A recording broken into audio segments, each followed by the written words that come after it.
안녕하세요. 저는 유에스텍 서비스의 한아름 회계사입니다. 안녕하세요. 저는 US 텍스 서비스의 배유미 세무사입니다. 반갑습니다. 고객분들이 저희가 대부분 한국에서 거주하시는 영주권자, 시민권자 또는 미국에 세금 신고를 해야 되는 분들이나 아니면 미국 내에 살고 계신데 이제 한국에 자산이 있으셔서 미국에 세금 신고가 필요한 다양한 케이스들이 많은데 이 케이스를 진행하다 보니까 여러 가지 좀 애로사항이 많았죠. 아무래도 고객분들이 매년 진행하시지만 1년에 한 번 딱 진행하시는 거다 보니까 매년 같은 질문을 해주시는 경우가 많은데요. 좀 자주 질문해 주시는 부분에 대해서 자세하게 설명드리도록 하겠습니다. 맞아. 미국 세금 신고에 있어서 전 세계 소득이 미국 세금 신고 대상이라고 하셨는데 저희가 어떤 서류를 준비해야 할까요?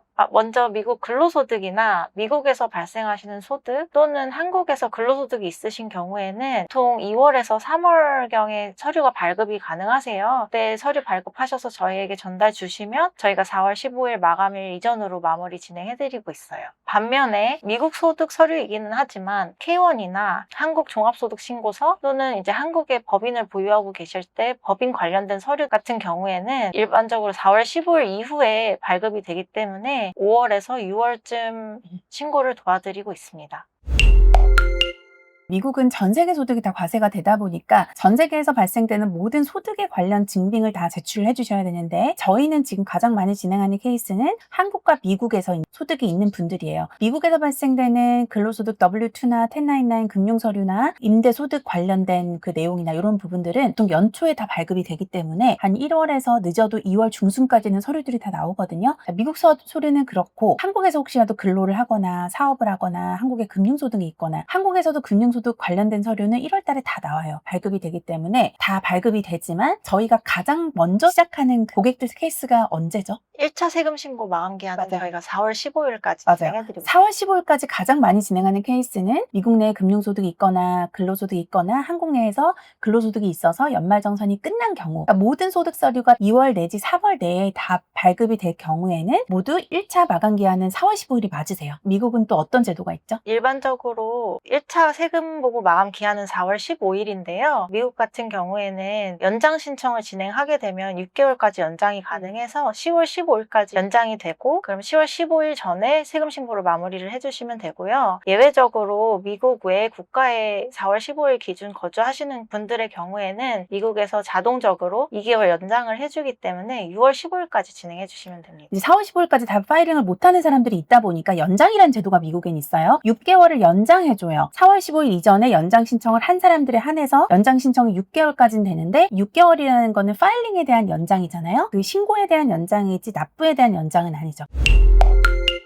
납부는 저희가 4월 15일 이전에 만약에 세금이 예상이 된다라고 하면은 미리 계산해서 납부를 해드리는 경우도 있고요. 전년도에 만약에 세금 신고를 진행을 하셨는데 특히 연방정부의 경우에는 세금이 전년도에 1,000불 이상 발생했다라고 하면 예납의 대상이 되시기 때문에 저희가 미리 예납하시는 거를 권장을 맞아요. 드리고 있습니다. 그래서 전년도 파일링을 할 때 예납 대상이 된다. 웬만하면은 예납을 권장을 드려서 같이 납부까지 도와드리는 그런 시스템으로 보시면 될 것 같고 다시 그 마감일로 돌아가서 4월 15일까지 보고를 해드리는 분들은 이런 케이스인데 한국에서 소득이 종합소득세가 있으신 분들은 5월달 또는 성실신고자는 6월달까지 서류가 나오다 보니까 4월 15일까지 거의 못하게 되잖아요. 이런 분들은 언제 어떻게 신고를 하고 연장을 해야 되나요? 우선은 4월 15일이 되기 전에 기존 고객분들 같은 경우에는 연장 신청을 먼저 진행을 해드리고 그때 준비를 해주시면 저희가 6월 이후로 해서 최대한 10월 15일까지는 연장 신청을 해드리지만 최대한 빠른 기한 안에 신고를 마무리해드리고 있습니다. 종합소득세라는 서류를 저희가 기다려야 되는 이유는 종합소득세에서 한국에다가 세금을 얼마를 냈느냐에 따라서 연방정부 세금을 계산할 때 외국납부세액공제를 얼마를 적용할 것인가가 계산이 돼야 되기 때문에 그 서류가 나올 때까지 기다렸다가 할 수밖에 없는 거예요. 맞아요. 대부분의 한국에서 종합소득세 신고하시는 분들은 4월 15일까지는 절대 파일링을 할 수가 없고요. 파일링을 하더라도 수정신고를 진행해야 되는 번거로움이 있기 때문에 대부분의 종합소득세 신고자들은 4월 15일 이전에 연장 및 예납을 하게 되고 그 다음에 본인들의 세무사가 종합소득세를 파이널라이즈를 하는 그 시점 이후로 미국에다가 신고하고 추가 납부가 필요하면 납부를 하고 그렇게 파이널라이즈를 하는 경우가 볼 수 있겠네요. 그러면 예납은 한 번에 다 해야 돼요? 예납 같은 경우에는 미국 연방정부는 4번에 나눠서 진행을 하게 되는데요. 4월 15일, 6월 15일, 9월 15일, 그리고 다음에 1월 15일로 해서 예납을 진행을 하게 됩니다. 현실적으로 봤을 때 저희가 종합소득세 신고하시는 분들이나 서류가 5월에서 6월에 나오시는 분들 같은 경우에는 예납을 계산하기가 어렵기 때문에 보통 9월 15일 그리고 그 다음에 1월 15일 이렇게 진행을 해드리고 있어요. 맞아요. 보통 고객분들이 발생되는 소득이 거의 비슷하신데 경우에 따라서 작년에는 파일링을 했을 때 세금 납부의 대상이 안 됐어요. 올해는 갑자기 부동산을 하나 파셨어요. 그거는 사실 매년 발생하는 게 아니잖아요. 어쩌다 한번 발생하는 맞아요. 건데 부동산을 팔거나 주식을 팔아서 레귤러한 소득이 아니라 소득이 많아졌어. 그런 경우에는 이전 보고를 할 때는 예상할 수 없었던 소득이다 보니까 연장 신청을 할 때 미리 알려주셔야 되는 것 같아. 그래야 예납 가산세를 줄일 수가 있고 나중에 보고를 하게 되더라도 예납 가산세와 6월 15일이 지나면 또 페널티가 붙잖아요. 한국에 살더라도 6월 15일이 지나면 failure to pay라는 페널티가 붙기 때문에 그거를 줄이기 위해서는 irregular한 이벤트가 있었다. 그럼 무조건 최대한 빨리 알려주시는 게 가산세를 줄일 수 있어요. EB5로 영주권을 취득하신 분들은 K1이라는 서류를 발급받는 것으로 알고 있는데 맞아요. 그 서류는 어떻게 세금 신고를 하면 될까요? K1이라는 서류를 받으시는 이유는 EB5 영주권을 받으신 분들은 사실상 주 신청자가 있어요. 그 가족의 대표로 해서 주 신청자의 이름으로 이 가족 전체가 영주권을 받는 케이스인데 EB5라는 자체는 미국의 부동산 또는 어떤 펀드에 내가 투자자가 됨으로써 사실 영주권을 취득할 수 있는 수단으로 보시면 되는데 그래서 그 투자처에서 지분율만큼 K1이라는 소득 서류가 발행이 돼요. LLC나 아니면 파트너십이나 S코퍼레이션 같은 어떠한 그 법인에서 나의 지분율만큼 그 법인에서 발생된 소득만큼이 나에게 패스트루 되는 그런 구조라고 보시면 되는데 이것 또한 개인소득 보고에서 파일링을 같이 해줘야 되는 부분이죠. 많은 분들이 놓치시는 부분인 것 같아요. 그렇죠. K1이 되게 빨리 나오는 회사들도 있고 네. 일반적으로 되게 늦게 나오잖아요. 맞아요. 놓치는 경우가 되게 맞습니다. 많아요. 빨리 나오시는 분들은 4월에 금방 준비를 해주시는데 맞아요. 경우에 따라서 9월까지 미뤄지는 경우도 있더라고요. 그 이유가 뭐냐면 파트너십이나 S코퍼레이션이나 이러한 미국의 법인들도 6개월 연장을 하게 돼요. 어떤 경우는 3월에 연장이 되면 9월까지 S코퍼레이션 LLC는 보고를 하게 되고 파트너십은 그래서 9월 중순까지가 파이널라이즈 될 수 있는 법인에 대한 세금 신고가 그래서 그때 돼서 파이널라이즈 되고 그 다음에 K1이 발행돼서 투자자들에게 디스트리뷰션 되는 형태다 보니까 9월 달에 K1이 나오시는 분들은 누락하시는 경우도 되게 많더라고요. 맞습니다. K1이 빨리 나오면 신고가 가능하지만 K1 늦게 나오면은 가장 마지막 10월 15일 전까지 해서 K1이 나오는 대로 신고하셔야 된다는 거 누락 많이 하시는 것 같아서 주의하시면 좋을 것 같아요.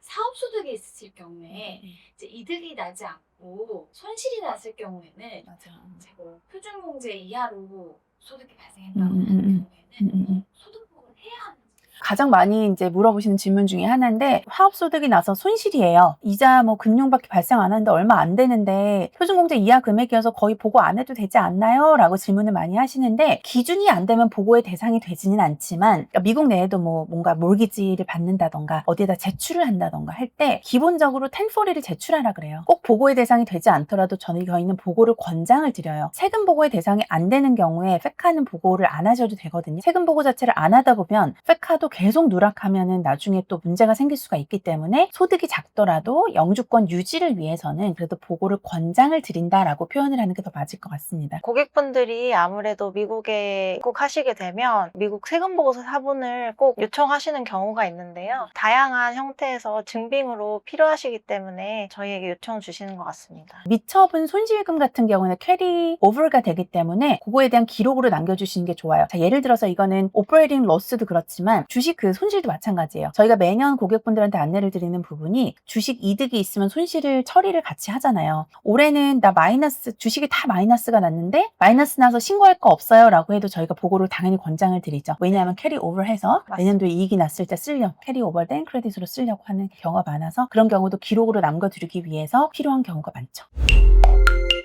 한국에서 국민연금을 이제 내고 있는 분들이 사실 많은데 그분들이 자영업을 영위하실 경우에 미국 기준으로 에세이텍스라는 자영업세가 사실 추가로 붙는데요.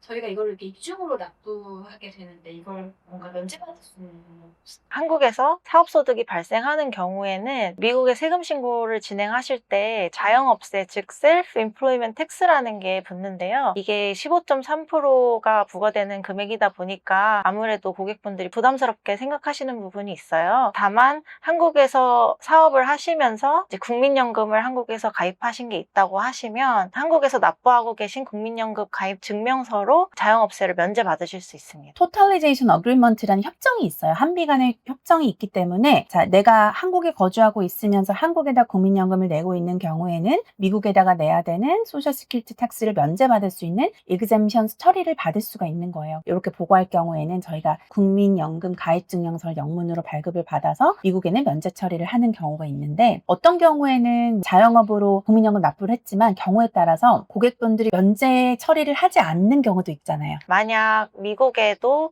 연금을 쌓고 싶다라고 하시면 해당 셀프 임플로이먼트 텍스를 납부를 하시게끔 처리를 해드리고 있습니다. 고객분 중에서 이분은 시민권자인데 미국 캘리포니아에 한 6년에서 7년 정도를 거주하다 오신 분이 계세요. 미국 내에서 발생된 소셜 시큐리티 텍스를 한 6년 정도 내셨어요. 그렇게 내시고 이제 한국으로 다시 돌아오게 되셔서 계속 지금 한국에 거주하고 계시면서 개인 사업을 운영하고 계세요. 미국은 이제 10년 이상 그 크레딧을 쌓아야 되다 보니까 최소 40 크레딧을 쌓여야 나중에 내가 은퇴했을 때 소셜 시큐리티 베네핏을 받을 수 있는 퀄리파이드가 되는데 이분은 6년밖에 안 쌓다 보니까 4년을 더 쌓고 싶은 거예요. 이런 경우에 한국에서 이분이 운영하는 작은 그 자영업 사업에 대해서 한국에다 국민연금을 내고 있기 때문에 면제 처리를 받을 수가 있지만 안 쌓여진 그 4년치의 16 크레딧을 쌓기 위해서 이렇게 면제 처리를 받지 않고 미국에 세금을 내서 이 40 크레딧을 받는 경우도 있어요. 국민연금을 미국에서 6년밖에 납부를 하지 않으셨고 한국에서 나머지 이제 4년을 국민연금을 한국에서 납부를 하고 계신 경우에 미국에서 1년 반 이상의 소셜 시큐리티 텍스를 납부를 했다는 기록이 있으면 한국과 미국의 기간을 10년으로 합산해서 국민연금 및 소셜 시큐리티 베네핏을 받으실 수 있는 권리가 있습니다. 국민연금 산하에 있는 국제협력센터에서 도움을 준다고 알고 있습니다. 매년 진행을 해주시지만 매년 똑같은 질문을 해주시다 보니까 콘텐츠로 저희가 준비를 해봤어요. 콘텐츠를 보시면서 공부를 많이 하시고 나에게 지금은 해당되지 않아도 나중에는 해당될 수 있기 때문에 궁금한 부분들 댓글 남겨주시면 저희가 친절하게 또 답변 드릴게요. 감사합니다. 감사합니다.